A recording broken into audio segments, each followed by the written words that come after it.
Hello everyone, welcome to my online classes with Divyanshi Sharma. आज के जिस टॉपिक पर हम आपके साथ डिस्कस कर रहे हैं वो है एमएस में टेबल की फील्ड्स। टेबल की फील्ड्स का क्या यूज है उसके बारे में हम आपके साथ डिस्कस करेंगे। हम बहुत से टाइप के डेटा टेबल में स्टोर करते हैं और इसके टाइप्स किसी टेबल में फील्ड के अकॉर्डिंग होते हैं, यानी कि जिस टाइप का आप डेटा स्टोर कर रहे हैं उसकी फील्ड कौन सी है। ठीक, तो जो हमारी पहली फील्ड है वो है टेक्स्ट फील्ड। टेक्स्ट फील्ड के कंटेंट्स में लेटर, नंबर और सिंबल्स होते हैं। टेक्स्ट फील्ड में जो नंबर होते हैं वो कंसीडर करते हैं टेक्स्ट को, उनका यूज कैलकुलेशन के लिए नहीं किया जाता है। और जो टेक्स्ट फील्ड की लेंथ होती है वो अलग अलग टाइप की होती है, यानी कि जितने कैरेक्टर उतनी ही टेक्स्ट फील्ड की लेंथ होगी। Numeric field. अब हम आपसे जिस टॉपिक पर डिस्कस कर रहे हैं वो है न्यूमेरिक फील्ड। न्यूमेरिक फील्ड क्या होती है और किस लिए यूज की जाती है, ये अब आपसे डिस्कस करने जा रहे हैं। न्यूमेरिक फील्ड में नंबर्स होते हैं। न्यूमेरिक फील्ड लेटर्स और अदर सिंबल्स को एक्सेप्ट नहीं करते हैं, ये सिर्फ नंबर को ही कंसीडर करते हैं। एग्जाम्पल जैसे कि यहाँ पे मैंने 56, 2008 एक्सेट्रा, ये नंबर जब डेटा में फिट कराए जाएंगे तो वो इसको एक्सेप्ट कर लेगी।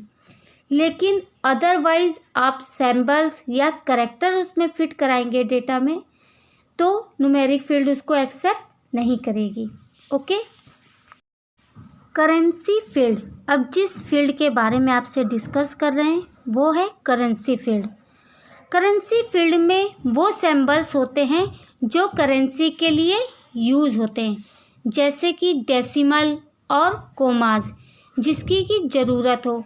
यहाँ पर हमने आपको एग्जांपल में $102.75 और 60 एक्सेट्रा इस टाइप के सिंबल दिए हैं, तो वो किस में आएंगे, करेंसी फील्ड में। Okay. Date and time field. इस फील्ड में लॉन्ग टेक्स्ट होते हैं जिसमें सभी प्रकार की डेट और टाइम फिट होती है। एग्जाम्पल यहाँ पर मैंने डेट और टाइम दोनों का दिया है, जैसे कि डेट में 12 और मंथ 12 और ईयर 2012, और टाइम में मैंने दे रखा है 2 PM, यानी कि इसमें डेट और टाइम दोनों शो होती है। इस फील्ड की ये खासियत है कि जब आप डेट और टाइम को फिट करेंगे तो ये फील्ड उसको एक्सेप्ट कर लेगी। ओके। Memo field. इस फील्ड में कई प्रकार के डेटा के लॉन्ग टेक्स्ट होते हैं।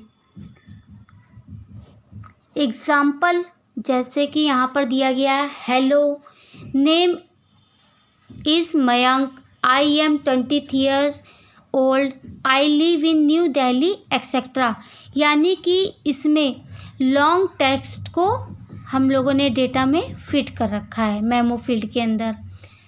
Next, yes know field.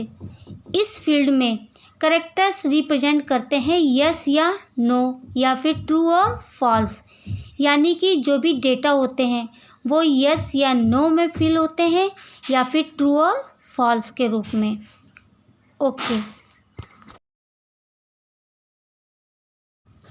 अब जिस टॉपिक पर आपसे डिस्कस कर रहे हैं वो है कि आप कैसे डिजाइन व्यू की हेल्प से एक टेबल क्रिएट कर सकते हैं। ओके।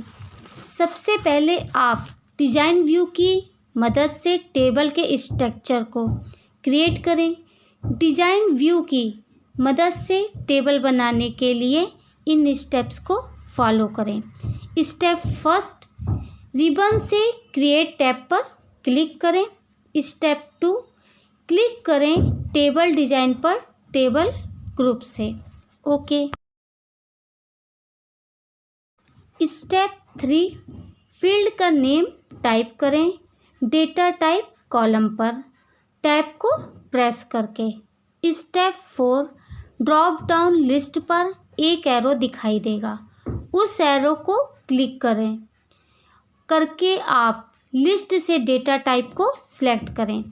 स्टेप 5, टैब की को प्रेस करें डिस्क्रिप्शन कॉलम पर और टाइप करें फील्ड की डिस्क्रिप्शन को। Step 6, quick access tool bar पर सेव बटन से टेबल में सारी फील्ड ऐड करने के बाद आप सेव कर दें। स्टेप 7, नेम को टाइप करें और ओके बटन पर क्लिक करें। अब आज का जो हमारा डिस्कशन का टॉपिक है वो है प्राइमरी की। प्राइमरी की क्या है और इसका यूज़ हम लोग MS एक्सेल में किस लिए करते हैं, वो टॉपिक आपसे डिस्कस करने जा रहे हैं। टेबल के पास एक फील्ड होती है जिसमें यूनिक वैल्यू होती है, और वो जो यूनिक वैल्यू होती है वो कहाँ से तैयार की जाती है, जितने भी आपके डेटा के रिकॉर्ड हैं वहाँ से। प्राइमरी की कभी भी नल वैल्यू को अलाउ नहीं करती है, उसके एक हमेशा यूनिक वैल्यू होती है, यानी कि जितने भी आपके डेटा के रिकॉर्ड हैं और जो उसकी यूनिक वैल्यू है वो आपको कहाँ पे मिलेगी, प्राइमरी की में। ओके, और एक टेबल का जो रिकॉर्ड है वो दूसरी टेबल से आपका रिलेट कर रहा है और उसकी जो वैल्यू है सेम वैल्यू उसकी अदर टेबल में किससे आपको मिलेगी, प्राइमरी की हेल्प से। ओके, यहाँ पर हमने आपको एग्ज़ाम्पल दिया है आपके स्कूल के डेटाबेस का रिकॉर्ड, जिसमें कि कई टाइप्स के स्टूडेंट्स के रोल नंबर, यूनिक आईडी और कितने स्टूडेंट हैं, इन सब की जो पूरी डिटेल है और उसका जो रिकॉर्ड है वो सब उसकी वैल्यू आपको कहाँ से मिलेगी, प्राइमरी की हेल्प से। तो फ्रेंड्स, आज का जो हमारा डिस्कशन का टॉपिक था MS में वर्क करने का, वो पूरा कंप्लीट हो गया और मुझे उम्मीद है कि आपको ये टॉपिक समझ में आया होगा। Okay, have a nice day and thank you.